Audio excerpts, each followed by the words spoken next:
everyone? This is Steve Hodge with Building. Yes, Building. This is episode 7 here with a couple of my guys.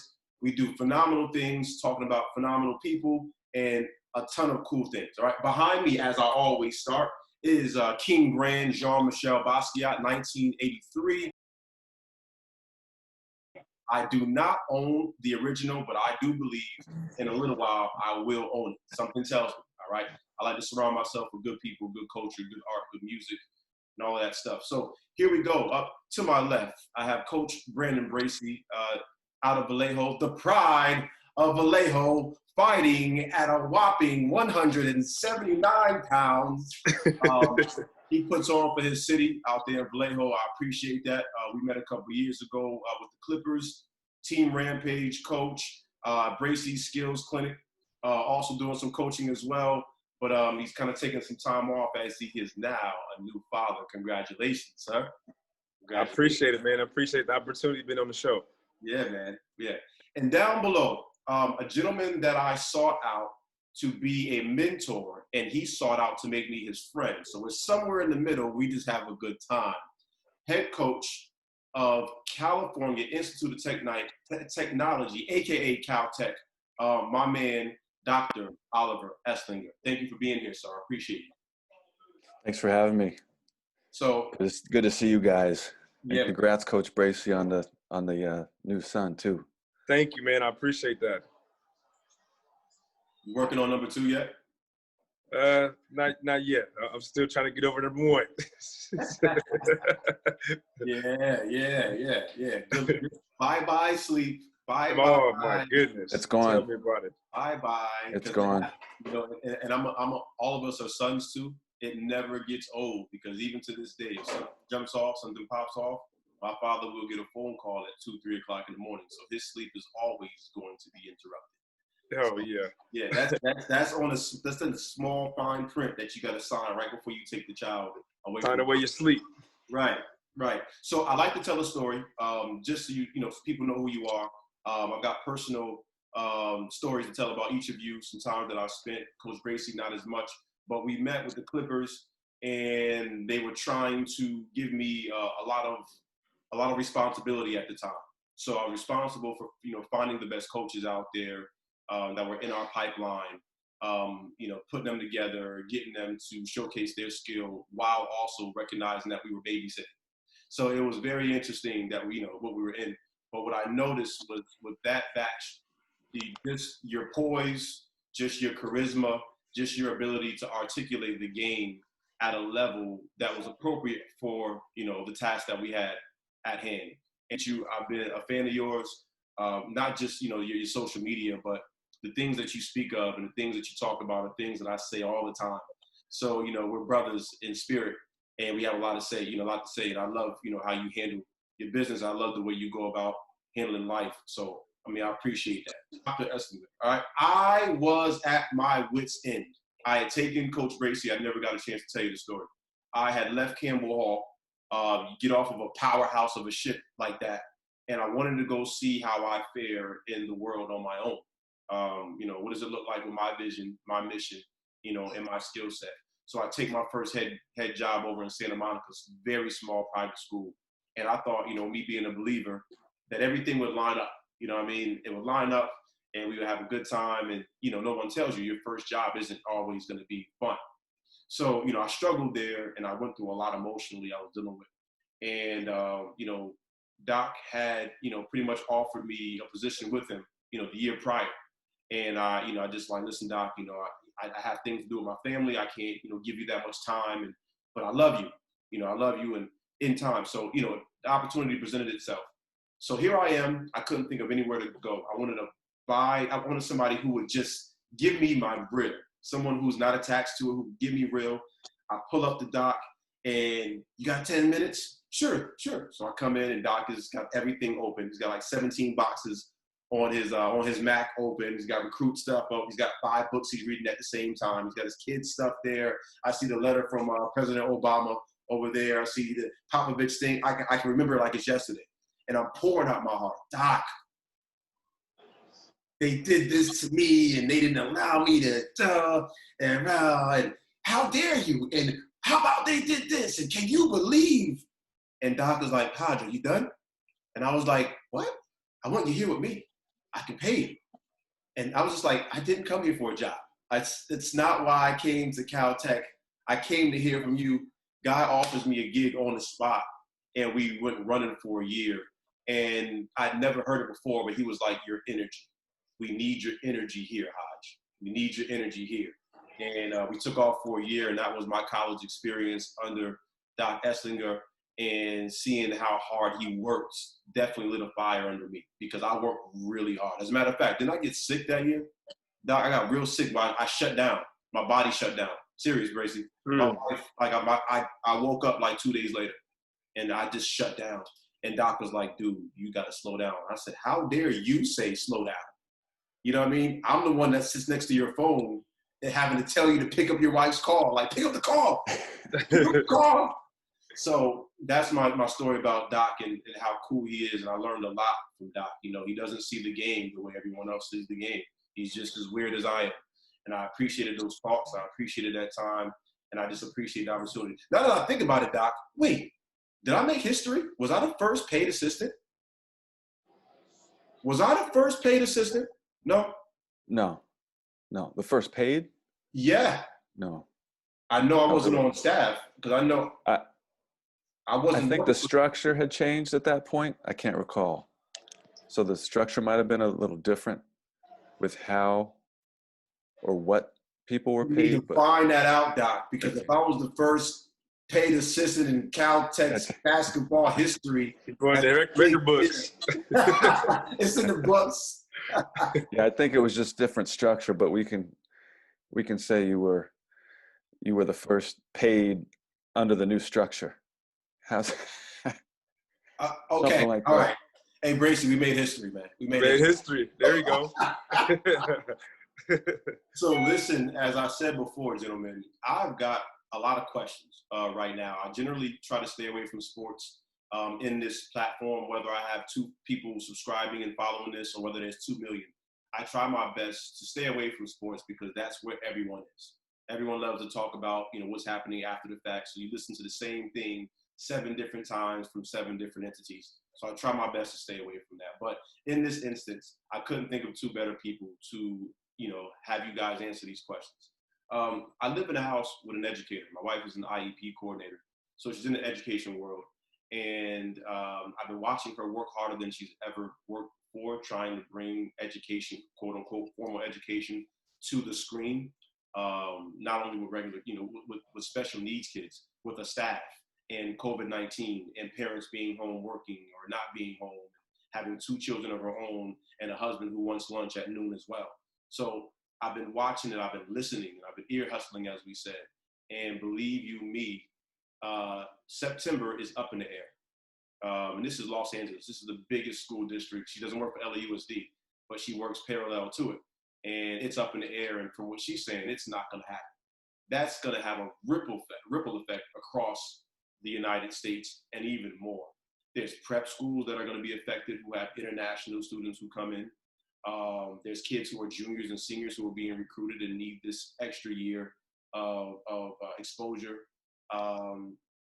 All the way up to the college. The NCAA hasn't said a word. And I know for a fact that, Doc, there's no way that an entity that big is not talking. I know they may have not made any official statements that ESPN, Fox Sports, or MSNBC can get their hands on, but I'm sure they're discussing how to try to move forward because I recognize now, if I didn't recognize before, this country is ran on money. This country is ran on money. COVID-19 has taught me that. It has taught me that. So I guess my first question, gentlemen, and anyone can take it. Anyone can take it. There's a ladder. You go amateur sports. You got your high school, and then you got your travel ball. You got your AAU, which heads to college. College potentially leads to the NBA, potentially overseas. All right, international basketball. All of these things are going to be affected right now. How has it affected? Well, Coach Bracy, you're a business owner. One, how has it affected your business structure? It's changed it. It's definitely changed it because when the COVID first kicked off, I was doing a lot of virtual trainings, And so everything was over the screen. But along with COVID changing and the new guidelines kind of changing month by month, almost week by week, you know, things start opening up. It went from virtual to parks, you know, social distancing through training, not having big groups, training at parks. And then, you know, as things are taking place now, these cases are rising. Now we're starting to kind of retreat from those things because it looks like my prediction, I think we're going to go back into a quarantine again. The numbers are definitely too high. So in terms of my business, it's been constantly changing. But as far as AAU, as you can see, we haven't been able to do anything. And those things have affected a lot of potential recruits that we have. Right. And I'm going to let Doc get in here, but I'll jump back on that too, because my Instagram suggests that people are playing traveling AAU ball right now. And you're right. I believe me, you're only going to do what you're legally allowed to do, but it's blowing my mind. But who am I? I've been stuck in a house for 4 months with my wife and my daughter and my son. So what do I know? I'm just I can't knock it. I can't judge it, but it's completely like blowing my mind. For sure. Doc, how has it affected, what you do, sir? Well, it's affected us on a number of levels. I mean, we have the professional level and the college experience. And with the college experience comes, I mean, in the off season for Division III basketball, it's not like we can be coaching outside of the season or in the gym or working our players out. That's NCAA rules, and that's fine. So for us, we're kind of used to not being around them at this time. However, it was the way the season ended, where we had all this momentum and we're doing really well, and then everyone just had to go home. So we never had our banquet. We never had the closure that our program deserved. So that was kind of sad, and I think everyone started feeling isolated just because of that, from a team standpoint. And then the second part of it is in regards to basketball is the recruiting piece. Well, schools were shut down, so we couldn't have recruits come visit. We couldn't host. And then at the same time, we couldn't get out and start seeing and evaluating and observing like we usually would. So there's no precedent for this, and it reshapes our world in a way that we don't even really know the results of it yet, because it's going to be such a long-term situation. Let me jump in real quick. Coach Bracy, and for anyone out here who's listening, I am not omniscient all things recruiting and dead periods and all of these rules, but I do know that I worked with Coach Doc. I was the assistant with one of his assistants, and I seen the work that he put in during the off season, and I understand how important these periods are. Being able to identify the type of athlete and that you can get into your program that will qualify, not just for your school, but fits the program, provides, we know they can do the work. Caltech is extremely unique. It's not about, the typical Bracy. I know this. I would get these weird phone calls and DMs and texts from these different coaches and entities. And my kid's got a 4.0. And I said, dude, do you realize it's 8% acceptance rate? Do you recognize how hard, how much scrutiny that I'm like, this is not a game. Like, these kids are changing the world. These kids are going to the moon. This is Caltech. This is not about whether you got a 4.0 and whether you help somebody across the street 3 times and you were a part of peer mediation. This is a big deal. They're looking for kids from across the world, not just from the States. So I remember getting these phone calls and these DMs and these texts, and then seeing how Doc was able to identify kids, not only during the summer months, but also during the season, while trying to put together a legitimate squad game plan for one of the toughest conferences, in D3 basketball. So I'm watching him try to balance this, and it blew my mind. So I know if it's this tough for Division 3, I can only imagine the scuffle that's happening for Division 2, Division 1, who just need athletes to come in. There's a big piece of the money situation that we are not speaking of as well. And I just had to say, man, Coach Doc, I'm not saying sorry because I know you'll innovate. You're a thinker. You'll innovate and you'll figure it out. But I think it just goes to show you right now that I believe that people are going to start rising to the occasion. I think I don't want to say it like that. The really skilled coaches, the thinkers, the entities who understand how to, not manipulate in a negative way, but learning how to maneuver, how to utilize their platform. And I know for a fact that Doc is a closer. All right, I know that. I know if Doc gets you with your parents and you're sitting next to him, good luck, not committed.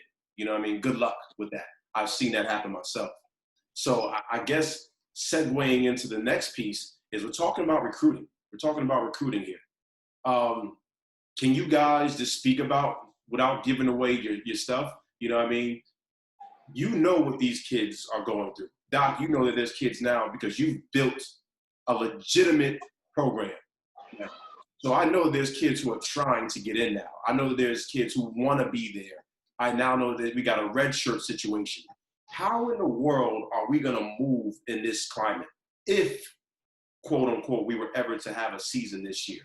What would it look like? What is the NCAA going? Do they unlock the doors and say everybody gets a red shirt? Do the how does that work if you're a senior and you finish your academics and you still have you still have 2 years, you still have a year left to play? Like, how do we move? Yeah, I mean, there's just so much uncertainty, so it's hard to really plan, because usually we plan based on a certain environment that we know we're going to have, right? So we go through and we schedule our non-conference games, and we have these opponents this week and this week, and you're shaping their season and figuring out what we need to get in and practice and how we need to attack everything we're doing, as a staff and as a group. And so without even knowing if we're going to have a full season or any season at all, it definitely it makes me take a step back and just really kind of marinate in reflection. I mean, that's really what the last few months have been all about. And what I was going to say before you asked that other question was, when I was talking about the team and talking about recruiting, it's not really about recruiting. It's about human connections. And we've all seen what can happen when we're isolated and we don't have external human connections besides, those that might live with us.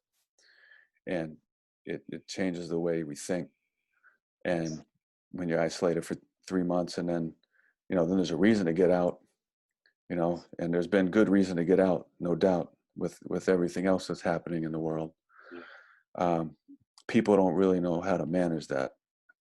And so, I mean, I'm trying to answer your question from a very global perspective, but for me, I've just had so much more time to think, because we don't have the normal day-to-day of going into the office and high-fiving the other coaches we work with and talking shop and having people visit and doing all that. So I've kind of gone back internal and started reading even more than I usually do, listening to more music than I usually do, and doing it that way. So I don't know what the NCAA is going to say. It seems, and I can't really comment on what it's going to. We know they're having the discussions.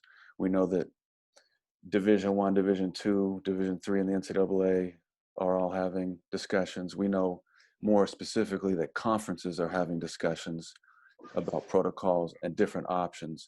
And then conferences can't really make the decision either, because it ultimately is up to the institute.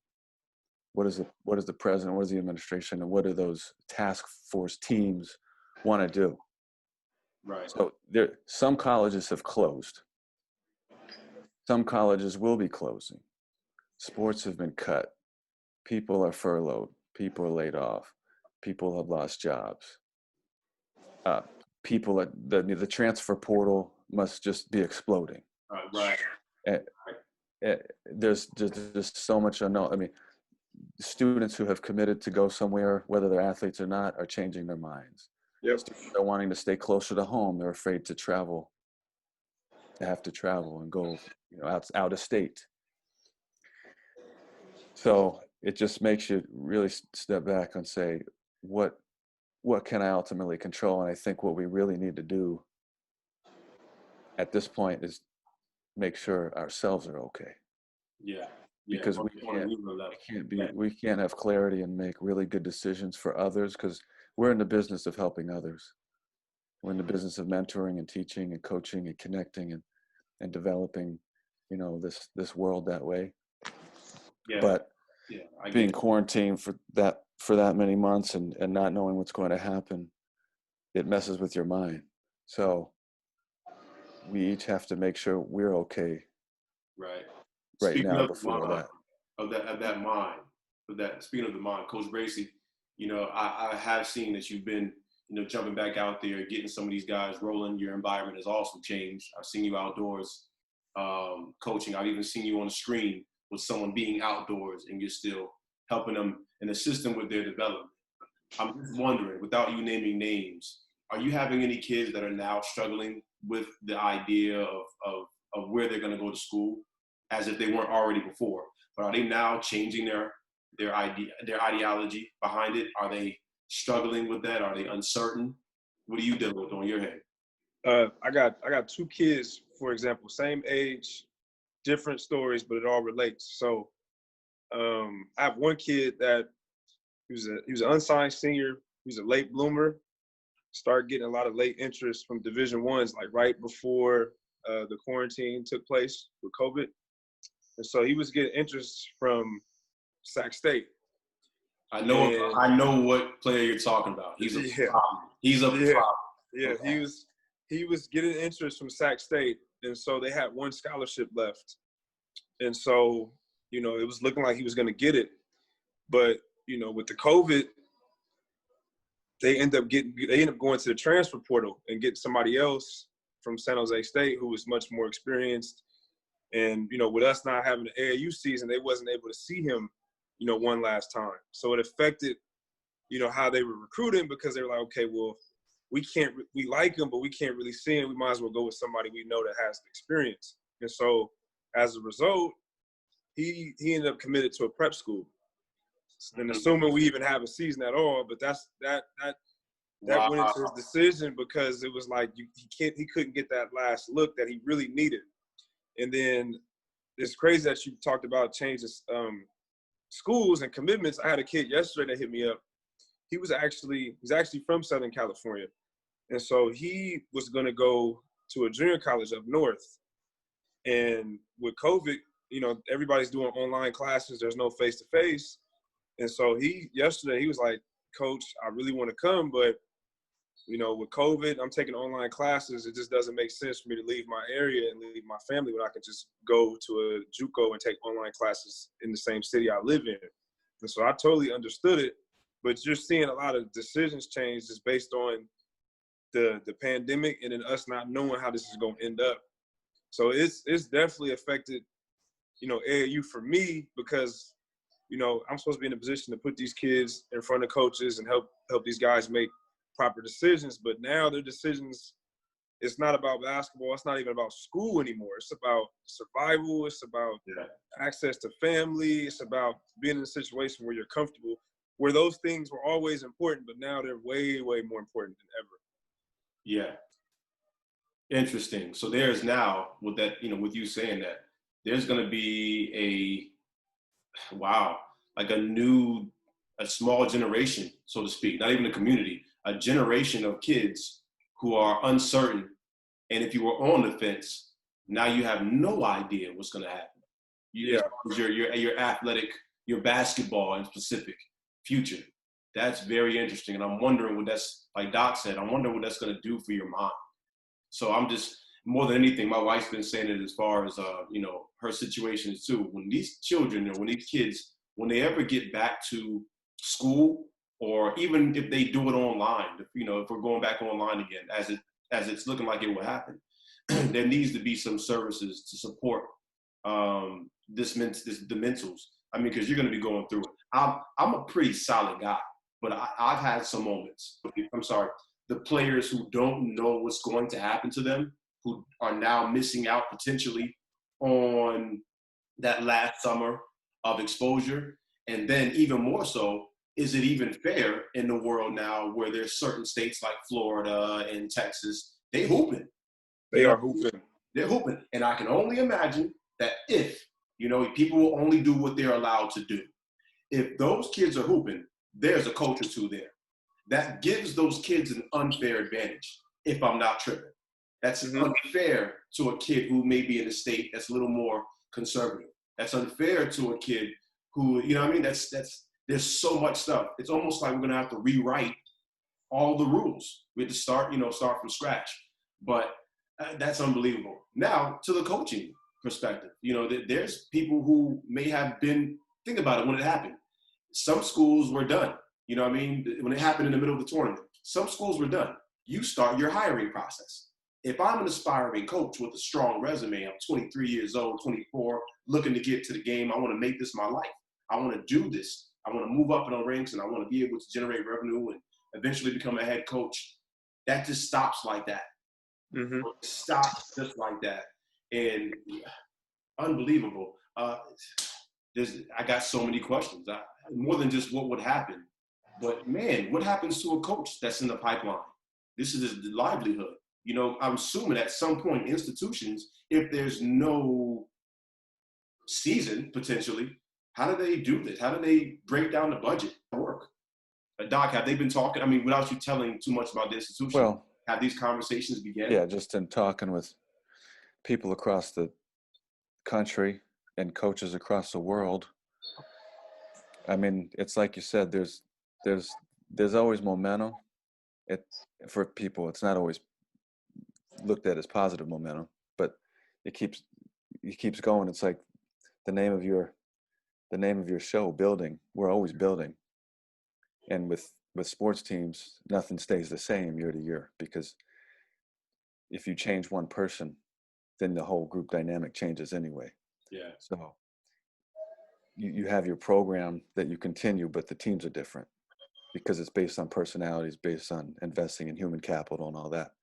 So we're always building in some way. And as coaches who can't stop thinking about basketball and thinking about how to do things better, I mean, it's not just coaches. That's the way humans are. That's why there's survival of the fittest. It's the way our brains work. Our brains are always trying to become more efficient. I mean, we're always trying to do things more efficiently. That we're problem solvers that way. I mean, that's what humans do. So coach is just a subset of that.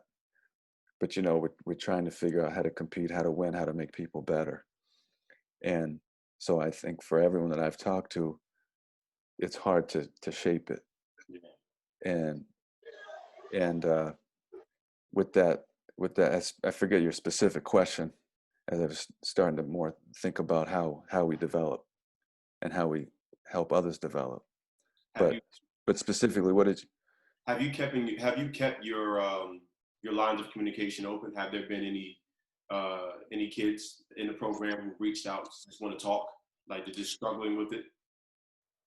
No, I mean, we like to say we have those open lines all the time, but we know that people are struggling. Yeah. I mean, and so players will say, "Hey, what news do you have? Have we heard about the season? Have we heard about getting back to school?" And it's like we've been saying all along, schools are trying to figure out fall sports still. They're just figuring out the fall. And then basketball usually starts in the fall, but no one's really gotten to the winter season yet. Right. But nobody can decide because we don't have enough information. So the states that have opened up or maybe didn't really close and are starting to hold some events, right. It would be interesting to see if that continues to happen and those states do stay open, but we have a feeling based on trends that things are going to shut down again. because people are going to be unhealthy Yeah. and more people are going to get sick. So I don't know how long that can really go. Yeah, it's interesting enough, Coach Bracy. When I see you out there training, we still we've gotten the green light. This is my truth. With the company, we've gotten a green light for two cities to quote unquote run camps. And Doc, you and I have already conversed about this. It's handled. Just so you know, it was handled. But it's interesting enough, talking about half day camps with kids and doing it outdoors, and just being 3 hours. It's enough for the kids to get out. And the guidelines that the CDC set, it's blowing my mind. And I've been saying it to my wife all the time, lately. It's blowing my mind the leadership that we've had in this country and in this moment. And even with that being said, just watching how, like Doc said, we don't have any answers. So I go to the CDC guidelines and we decide we're going to do these 2 camps, suburban LA. We're going to do these 2 camps, which so we had to put together our own guidelines, outside of CDC, which blew my mind. There's no way in the world that as a small business, I should have to put together a guideline. My country, my state, my county, and my city should have these guidelines laid out in their which scares me, especially in regards to kids and children. So we lay out these guidelines, and let me just share with you guys really quickly what it would look like.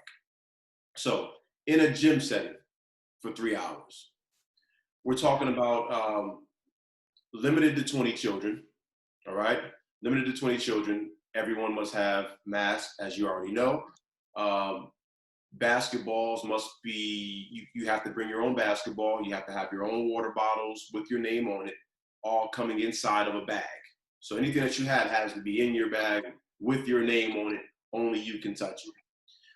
For teaching, all right, for teaching, you have to have your 6 feet of socially distanced exits or whatever you want to mark on the baseline or the half court or 3-point line, however it is that you select to do it with your staff.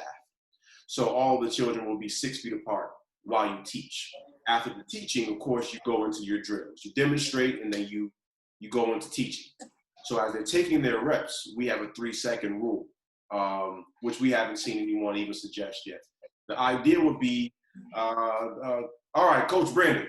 All right, Brandon, you're going. We're ripping through now. Just a hard rip through. I want you to take that ball from your hip, rip it through, get it in front of you, put that ball on the glass, all right, high off the glass. Do your best to avoid anything but, glass and net. So basic layup. So imagine there's 3 of us in line, you, me, and Doc. Doc rips through, he goes and gets his layup. The moment the ball goes through or the moment he rips through, we can start counting 3 seconds.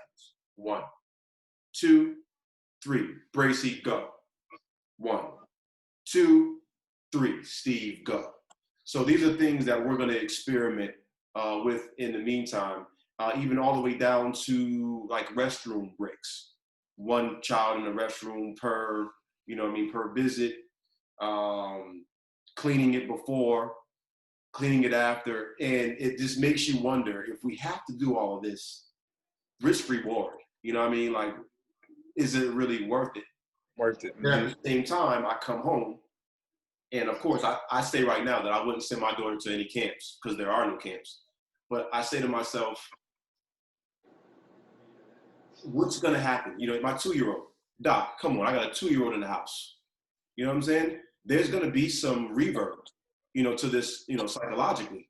He's gone from seeing and being socialized to being completely ripped away for 4 months, with kids his age. I'm 40, you know what I mean? I can play, I can throw up in the air, I can joke, but after a while, his sister's 10. There's such a big gap there. We don't see the world the way he sees it. We can't provide the stimulus to generate natural growth. We're doing the best we can. So, with all of that said, I'm just starting to wonder, guys, hypothetically speaking, not really, actually, Coach Bracy, you've actually done it. Doc can't really have any contact with his players at the moment. So he's just, like you said, sitting back, taking it all in, taking time with family, thinking, what are you doing right now to make sure that we're not spreading what we don't know about COVID to the best of your ability? What are you doing to make sure everyone's safe? Right. So a lot of the workouts we have, I mean, we check temperatures. So that's definitely part of the CDC guidelines, checking temperatures as people enter. But for me, all I've really been doing is just, getting a lot of Lysol and disinfectant wipes, making sure I wipe it down all the objects as much as possible, and just doing a lot of drills. Because the park that I usually train at, there's a lot of courts there. So I can easily put one or two on each court while they do drills, and I just talk loud, and they can just go through it by themselves without too much interaction. But other than that, myself and a few of my players, we've just been going to open gyms where there are very, very strict CDC guidelines that they have to follow. There's even like a cap on how many people can be inside the gym, similar to your camp. And we've just been going in there and trying to stay as clean as possible and just playing, because I think there is a flip side to it. You definitely ask yourself, is it worth it? But at the same time, it's so healthy for the mental. I mean, you got the physical health, the physical part of COVID-19, but then you have the mental side of COVID-19 that could be worse than the physical and could lead to your physical deteriorating. Because I just can't imagine myself being a 15, 16, 17-year-old kid, right, not being able to go to school, not being able to finish the school year. I can't hang out with my friends. I can't play AAU basketball or do any sport if I'm an athlete. And it's like that takes a toll on the kid. I mean, like I said, we're grown, so our best days as far as socializing are behind us. So it's different from us as far as how we are mentally. But for a 15, 16, 17-year-old kid, I've seen kids really appreciate just going to the park and playing basketball. It's a simple thing. I say 6 months ago, I couldn't get a kid to play any basketball outdoors. I've always said these kids are softer. They don't want to play outside. They love the gyms. But now I've seen a change where every park that has a court, there are kids there playing because that's all they have.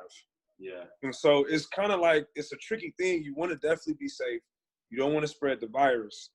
But at the same time, man, you also don't want these kids to go too crazy to the point where they don't care about the virus or anything else. There's nothing to do. So now they may start engaging in negative activity just because they're bored and there's nothing to do.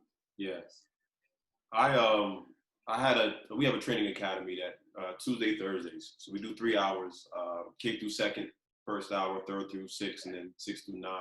So it starts K through second, and then third through six, and then of course our older kids for the final hour. And as of about 2 weeks ago, it blew my mind. I had my second group, my third graders, fourth graders, and I just asked them to bring a piece of artwork to the screen before we got started. And as we do that, the conversation just got so good. The next thing you know, it was 45 minutes into the session, and we hadn't dribbled the ball. We hadn't worked on our shot box, as I teach, your shot box, locking in, guide hand, shooting hand, putting your eyes on the back, imagining your eyes on the back of the rim. We hadn't gone through any of that. And I had a mom email me, and she said, "Coach, you have no idea how important that was and how great this was." They were buzzing. And I was so worried about, like, oh my goodness, they're paying for services, and we're on the Zoom call, and we just talked about art, and they were bringing different things from school to the table and to the screen, and we were having a good time.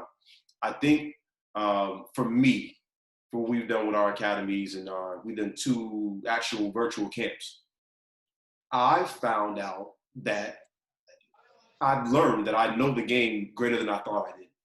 And all jokes aside, I'm sure Doc would agree, not having that hoop, not having those parameters, that environment, and being able to lock in on certain details, especially with boys, because sometimes our athleticism gets in the way of us learning the actual game. But I've learned so many different ways to be efficient, as Doc said, teaching shooting. I used to do the whole breakdown: toes, knees, elbows, lock everything in, get low, follow through, all that. I'm like, that's too much to remember.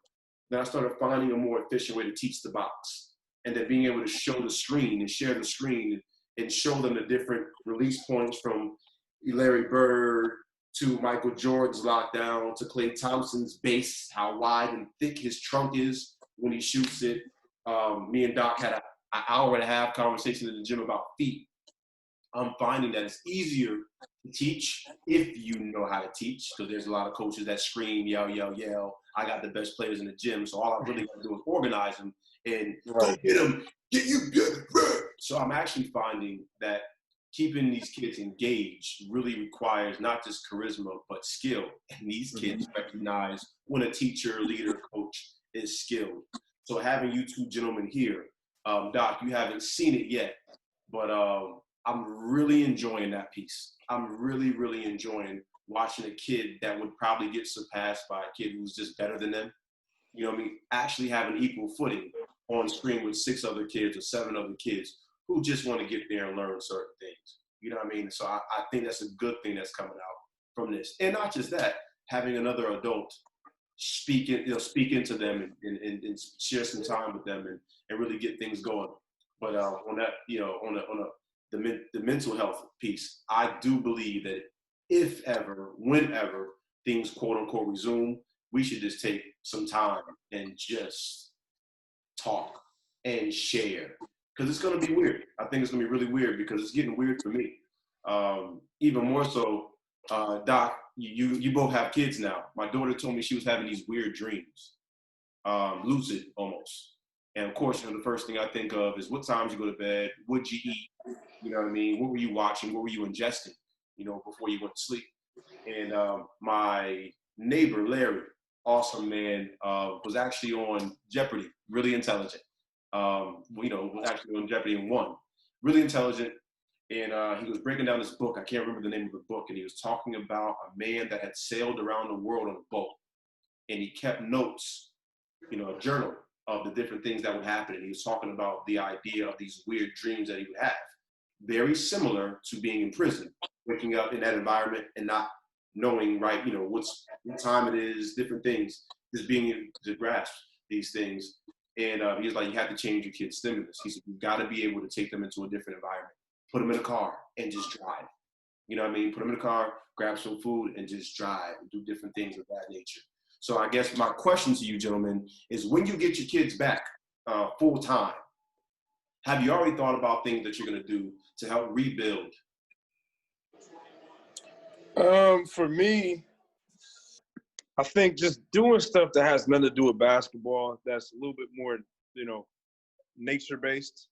Maybe just sightseeing or just having a run across one of the bridges, like maybe the Bay Bridge or something, like just doing something that just kind of clears their mind. Because I think right now a lot of kids are, because they don't know what's going on, they're putting a lot more work on the court, but I think their mental might not be right because they're stressed, and now they're constantly dealing with that question: is it worth it? Is all this going to be put to use, or is it going to be a waste of time? And so for me, when I get my kids back, as far as teams, I'm definitely going to just do a lot more, hiking, just different type of things that takes their mind away from the game and all the stress that we've been dealing with during the pandemic, and just kind of refocus them. It's kind of like a restart button for them. I get it. Yeah, the first thing I was thinking of too was I'm glad that the basketball gods have reintroduced pickup at the parks. Man, If that's actually happening, that's really neat to. That's how we grew up. To think about. That's a great thing. And hear. But with our team, just it's a different kind of situation since they're from all over the country and all over the world. And like I said before, they were just sent home, and then had to do all this remote learning. So if and when they do come back, almost everybody returns from this successful team that we had. So for us, it would just be about reminiscing, reviewing where we were and reconnecting that way and re-engaging. But I do believe that being outside will be important. Last year we did this great beach workout, down there, and the guys enjoyed that one so much. Would love to do something like that again and do some workouts actually on campus Yeah. You know, why be in the gym or the weight room when we can just be in the center of campus doing it? But it's almost like we have to catch up on the reconnectivity. And I also just think if and when we're back at semi-regular basis, that people are going to be so happy just to be in the same room with one another. Right. And I think there will be some more intrinsic enjoyment in what we're doing. Yeah. I mean, I think that's the way it will change our minds, at least as adults or young adults. I've never tried to take for granted where we are, what we're doing, the situation we're in. And I haven't. I think as a college student, it's just eyes are wide open a lot of times. You come in there and there's so much stimuli coming at us. College students don't really enjoy while you're there, and then by the time you realize that it's actually good, you're a senior and you're graduating. Yeah. So perhaps this situation will make them enjoy it a bit more. Yeah. Yeah. I love it. I got two more for you guys, and we'll get out of here. As you guys, you have cable, you know what's going on in the world. The NBA is going to jump ball, and they're going to give it a shot in their quote unquote bubble. We're in the middle of a revolution. No matter how we look at it, this is a revolution. Things are shifting. COVID-19 is one thing, but the upheaval, the awareness, the protesting, the demanding of change equates revolution. So we're dead smack in the middle of all types of history being made. How do you guys feel about the NBA resuming? And the reason I asked this question, for some reason, I can't get off of the Kyrie Irving and Bradley Beal led charge of not going back. And of course, you know, I'm on YouTube watching Kendrick Perkins lay into Kyrie about not having a quote unquote plan of action.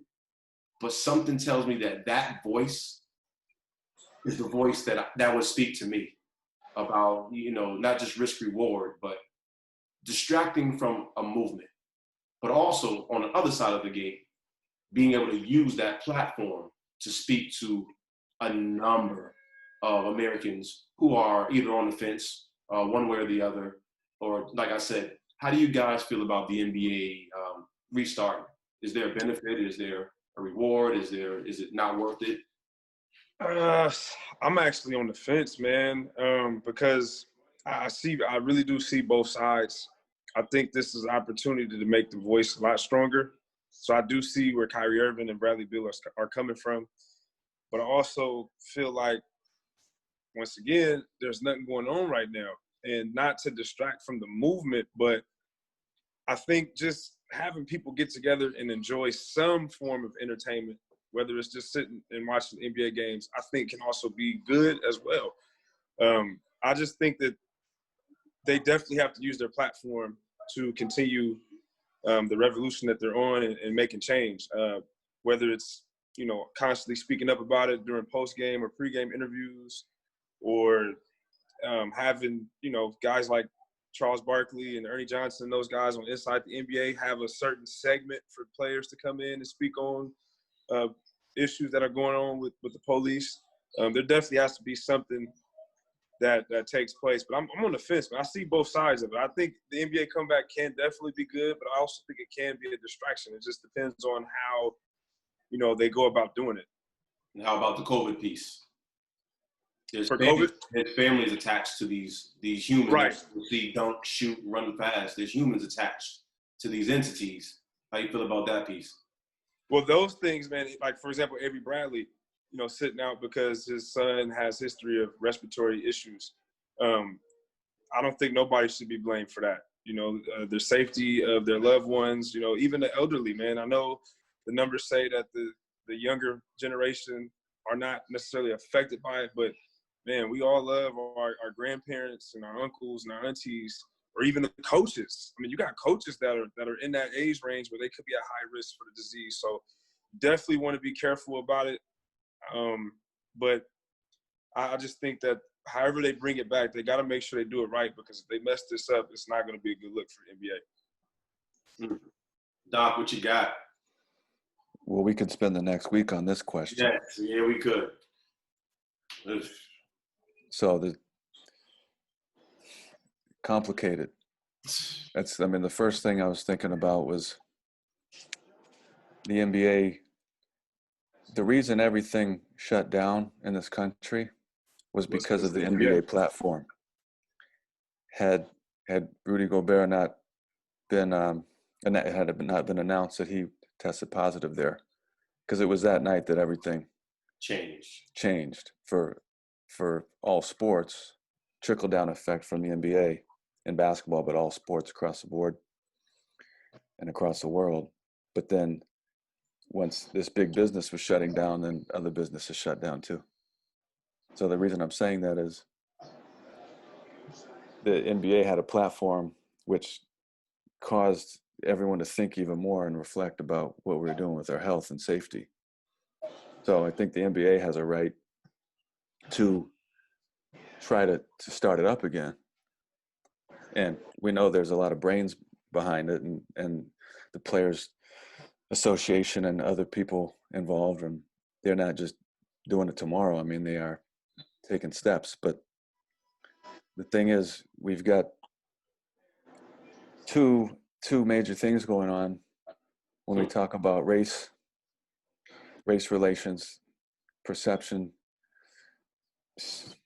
all the messed up stuff that is now at the forefront because people have been home for 3 months, and instead of being out in the world, everyone's on a device and a screen, and they're staring at the screen.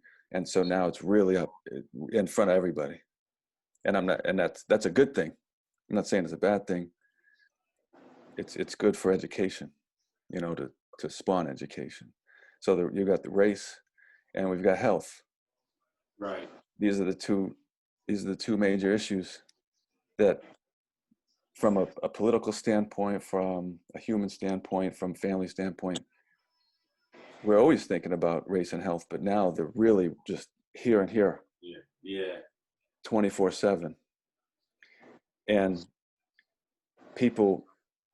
fans want the NBA, fans want the NFL, because they do need a distraction. Right. Because think about it, we've had 3 months. Imagine last year I told you, Coach Hodge, Coach Bracey, I said, okay, you guys, just think for a moment. It's last year. And I said, imagine if sports stopped tomorrow. What do you think would happen? Sports stop tomorrow and you don't get it for the next year. What's going to happen to the world? And so that's what basically happened. Sports stopped. So Doc, I'm not pressing back, and I really wanted to get you guys. I wanted to pick your brain about this, and this was, I don't want to spend too much time. I know this could be a big piece of something to talk about, but I pulled it up really quickly. Distraction. All right, now, a thing that prevents someone from giving full attention to something else. And in that vein, I err on the side of caution from a movement this big and a health pandemic of this magnitude. I just personally believe that we don't lose anything by not finishing the NBA. We've actually no one talks about that. We've got a season. We didn't get a conclusion, but we did get our share of games watched and All-Star game. We got all of that stuff in it. And we got to see our favorite players, and we got to see, who's doing this, and I get it. I totally understand. I would love to sit and watch some basketball right now. But the idea, because I know this country, we know that the moment someone catches a touchdown, the moment someone dunks a ball, the moment someone crosses over, our attention is diverted.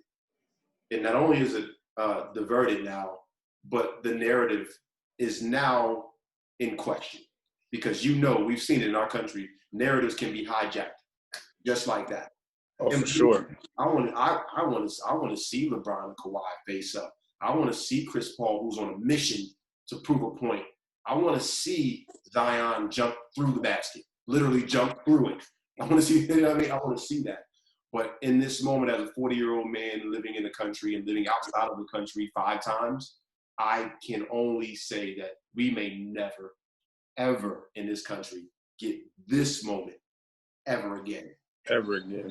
And not to get spiritual on you guys, not to go there. COVID-19 hits, sports shut down, and then the revolution hits. It was almost perfect. Now it's the idea, just like in homes, people are dealing with this. If you have a relationship or a marriage that was kind of rocky, now you're looking at each other every day. There's no 8 hours of a job to distract you from what the issues are. You're now looking at it. And I just feel like right now, we need to have our eyes directly on this movement, not the protest, but the moment. And the things that can be done, not just the brutality, but the systemic approach, what it looks like for education. I think everything is being voted. Right now, we need to look at it. Even my wife, who's busting her butt, she's even like, education definitely needs reform. The way we're doing it, it's not working. Everyone doesn't learn like Dr. Esslinger. You don't, Coach, you don't learn like Coach Esslinger. I don't learn like Coach Bracey. We all learn different ways. And this whole hierarchical approach to formal learning is now being tested, especially for kids of special needs. And, yeah. So it's all here. And for me personally, I just believe we stay home till we figure this thing out, whatever figuring out is. But as far as COVID-19 goes, it's out of our hands. There's nothing we can do. We're not the scientists. That's going to be some kid at Caltech who figures this out. You know what I mean? I'm joking, but that's out of our hands. But this whole idea of putting actionable items on the table to move us forward, not just protesting, that's one piece. Actionable items, putting people in place who are intelligent, combining different movements and moving this country forward, especially in regards to race. I'm all set with a jump shot. I've seen enough of those in my lifetime. Let's pick it up in January when we're further down the line. That's just where I am, and I just want to pick your brains about that. And last but not least, on a lighter note, what are you guys doing for yourself? Doc, you told me you RV'd across the country. That's freaking awesome. You know what I mean? You and the family RV'd across the country. I'm sure you've seen each other kiss, love, hug, scream, ate, all of that good stuff together. That's awesome. Just wondering what you guys are doing in this time for yourself.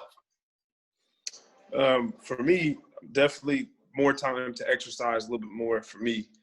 I focus more on my diet, being stricter on my diet, and just taking little walks. Like, my son, he's younger, so he's just turned 1. But, I'm taking him through walks around, going to the park. Of course, he can't play with anybody. He can't do too much. Only so much he can do. But just little stuff like that, man, just to kind of keep your mind going. Those are the type of things I'm doing. And I love to travel, so those things were taken away. So that definitely sucks for me.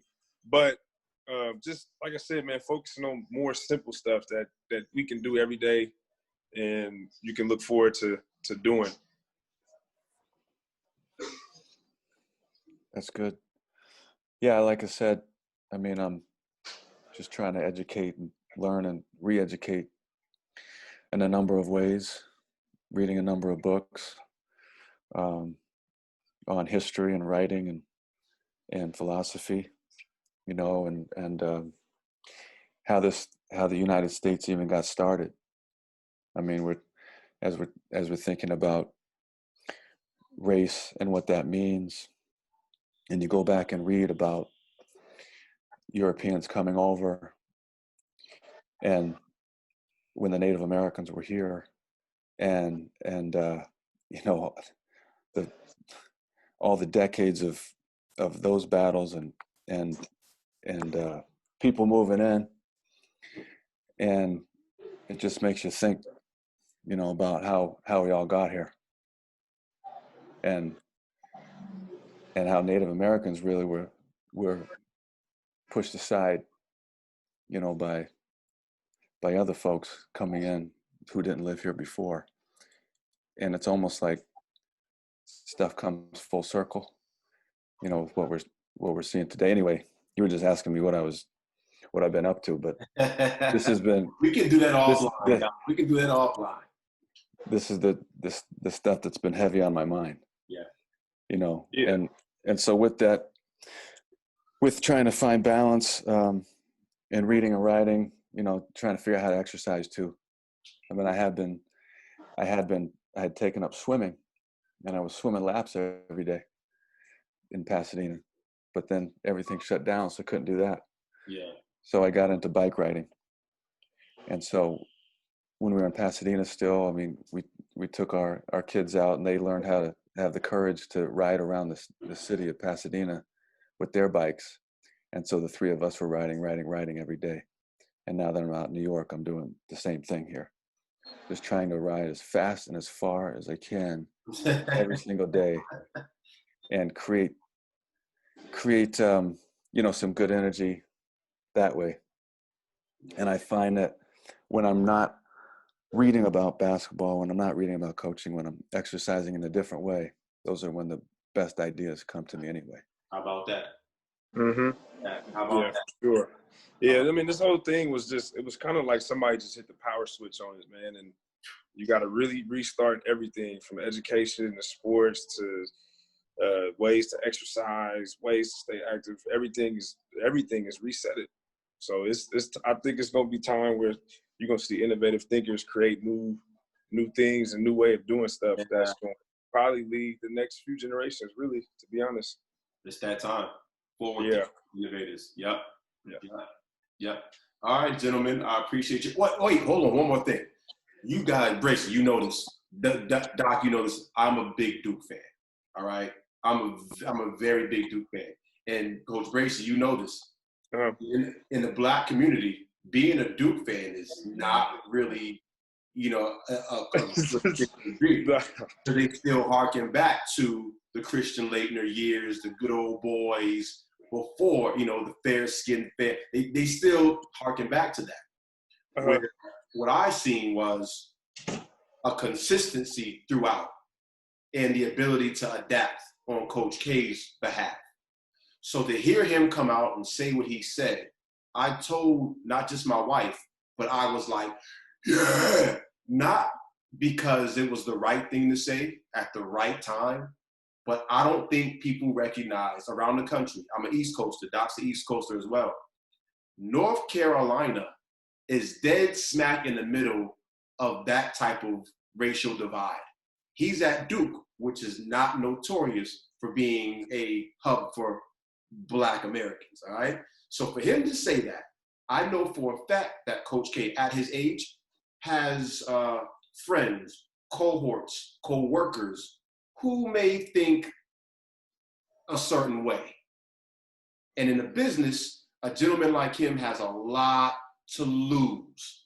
Not only did he say Black Lives Matter, he said it for 2 minutes. And I said he put his balls on the line. And that was huge to me. So I just want to get the feedback on that real quick, and we can get out of here, guys.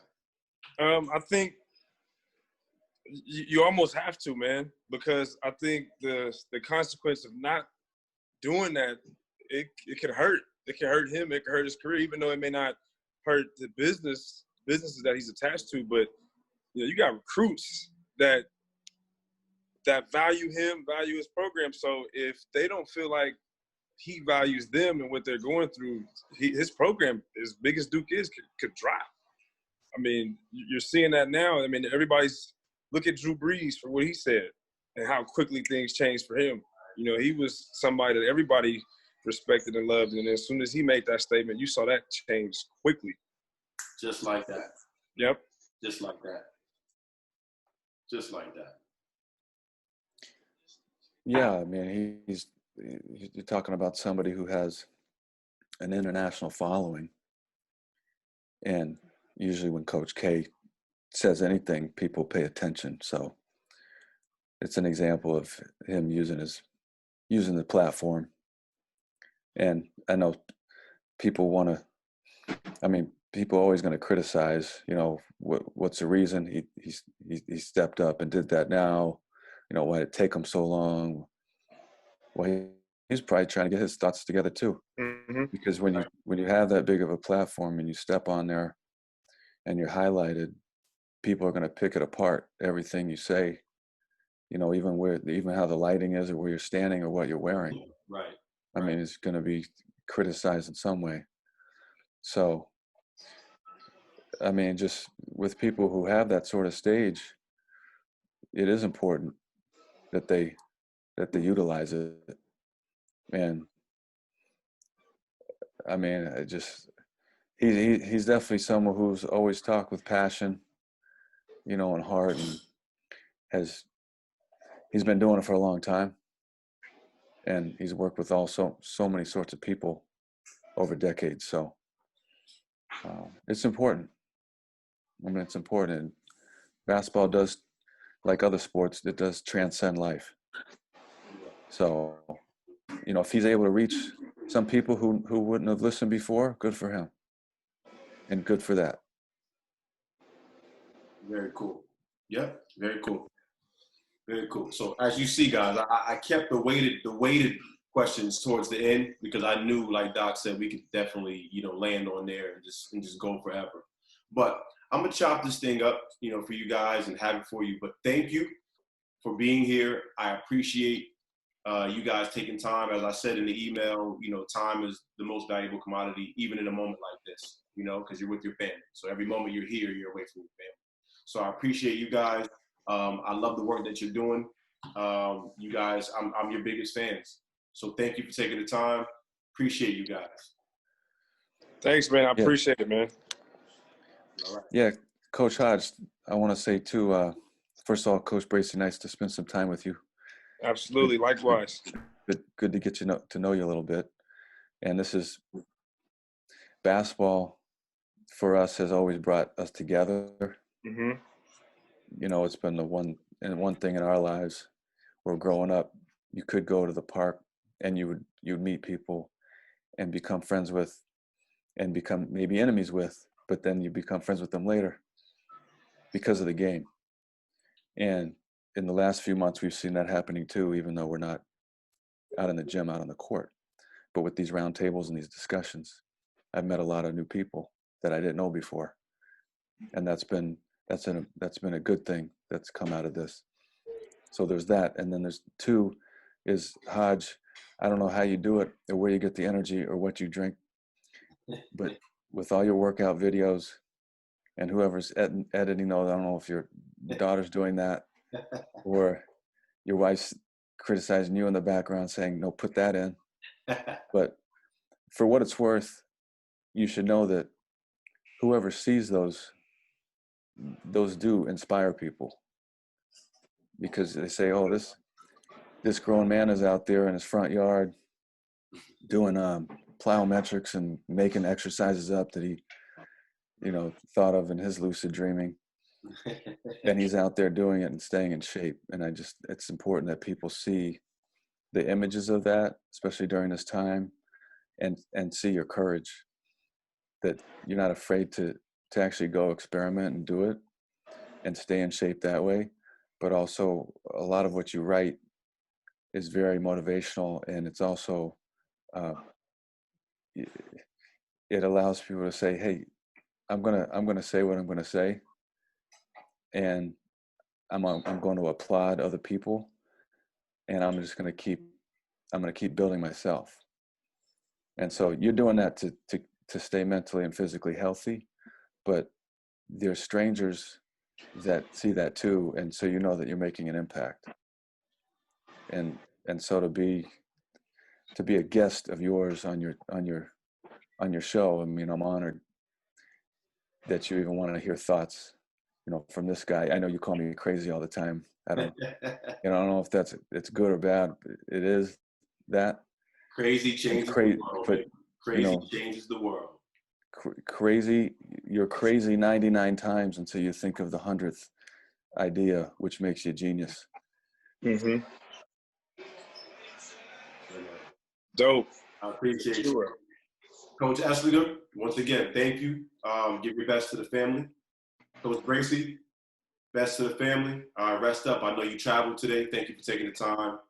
I'll talk to you gentlemen real soon. All right. God bless y'all. All right, man. Have a good one. You guys have a good one. See you guys.